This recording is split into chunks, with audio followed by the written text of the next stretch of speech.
It's been a couple of weeks since my last video. Apologies for that. I have been busy doing a lot of things. It's been Christmas time, New Year's, etc. I've spent, though, in those last 2 weeks, a great deal of time reading 2 books. The first being the second book in the Powder Mage trilogy, fantastic, and also the Pathfinder Call rulebook. I'm planning on swapping over to Pathfinder. I've mentioned this a couple of times in a previous video, but during that time I started thinking about a topic that I wanted to start discussing. It's something that I've been thinking about the past year and a half or so since I started my latest D&D campaign. Hey everybody, Sebastian here from Sebastian's Cauldron. We are talking, of course, about including firearms in your tabletop role-playing game campaign. So as I said, we're going to talk about firearms, guns and explosions, black powder, musket rifles and flintlock pistols, sticks of dynamite, grenades, revolvers and all sorts of other things. And because this is a D&D channel, we will talk about it in the context of fantasy and in tabletop role-playing games.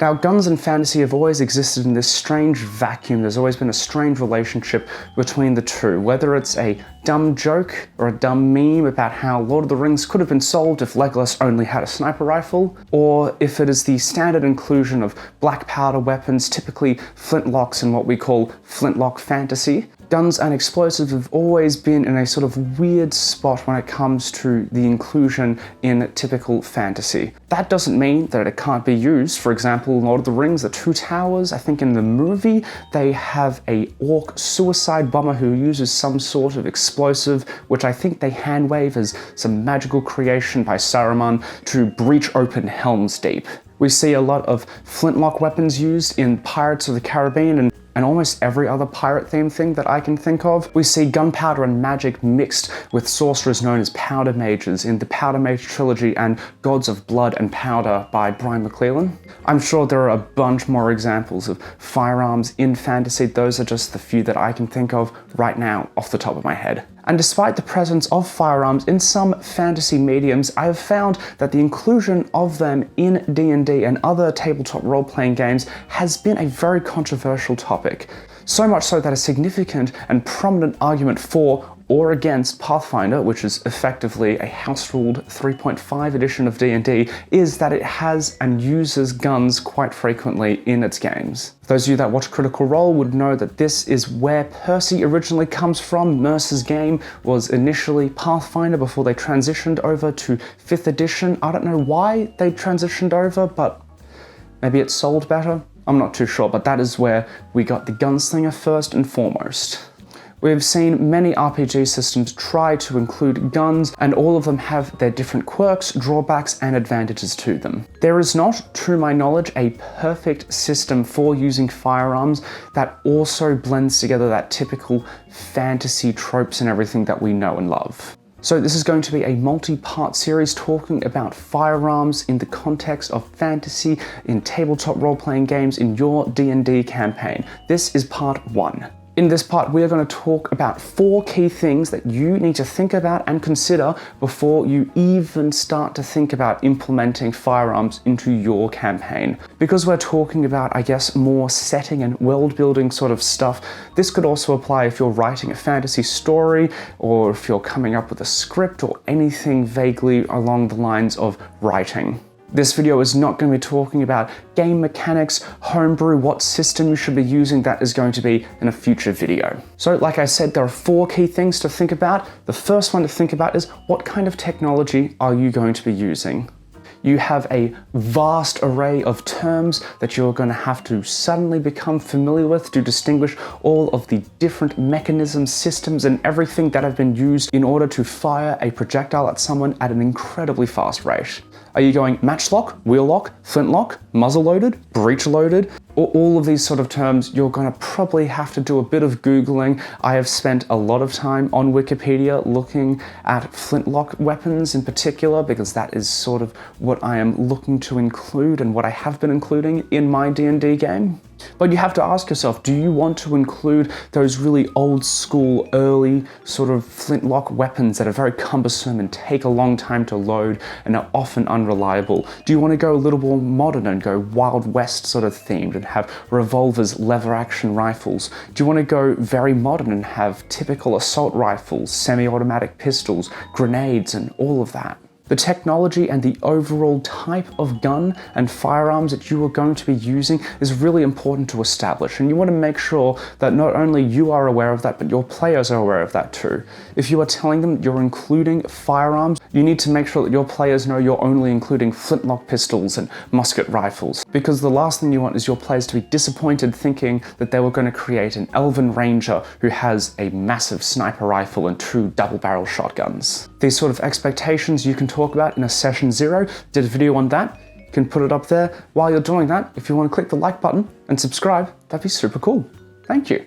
I personally have found the most success using typical flintlock weapons, as I have mentioned. Going any earlier than that, and it sort of gets to a point where you don't really have a good reason for using firearms. Going any later than that, and it starts to take over and become the main thing that you want to do. I've been running a series of one-shots lately because we have not been able to get our full group together. I've noticed a few quirks when firearms are included. That being, they become very quickly the preferred option for the players to use, and it means that any sort of melee combat is almost completely negated, because why would you try and get close to someone if you can stay far and do higher damage than your typical melee strikes would? So for me, it is flintlock weapons, flintlock pistols, musket rifles, blunderbusses, arquebuses, all of those wonderfully weird and archaic old school firearms. We see this, like I said, in Pirates of the Caribbean, and we even see laser muskets in Treasure Planet. That is so cool. They don't need to be reloaded, fortunately, but still, it's still a musket, I guess. Those would work if you were playing Spelljammer. In my opinion, the more modern your firearms start getting, the further away you go from fantasy and the closer you get to science fiction. If you're including modern assault rifles and Gatling guns and everything, you might be able to still have those fantastical elements, but if you start including futuristic weapons, you're absolutely getting into science fiction territory. Not that that's a bad thing. I don't know if D&D works so well in science fiction. You might look at different game systems, but of course we're simply talking about what kind of guns you're wanting to include. The second thing that you want to think about, how common are your guns going to be? Is everybody going to have them? Are they a rare, closely guarded secret that only a few people know? Would you see typical adventurers walking around with guns? Would you see guards walking around with them? How rare and how prominent your guns are is going to be extremely important to establish.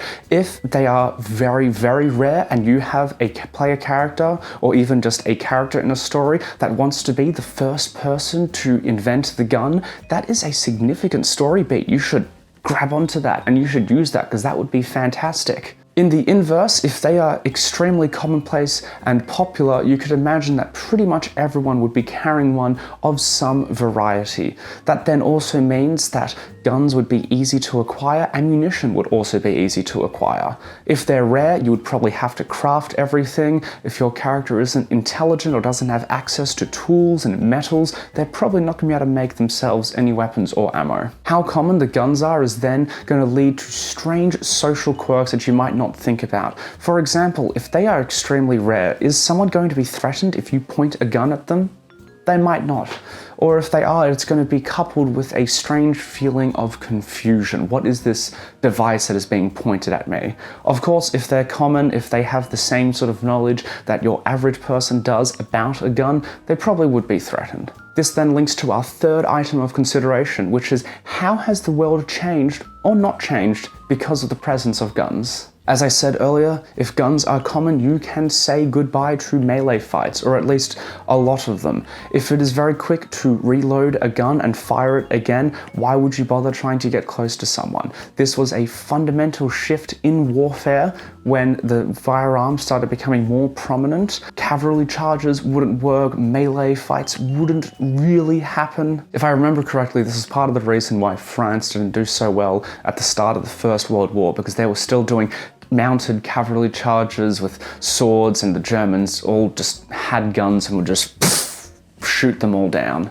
This is from memory. I could be wrong. If I am wrong, please put it down in the comments. I would love to learn. From there, you can ask yourself, would military have them? Would guards have them? Are they manufactured on a mass level, or are they, again, a close secret?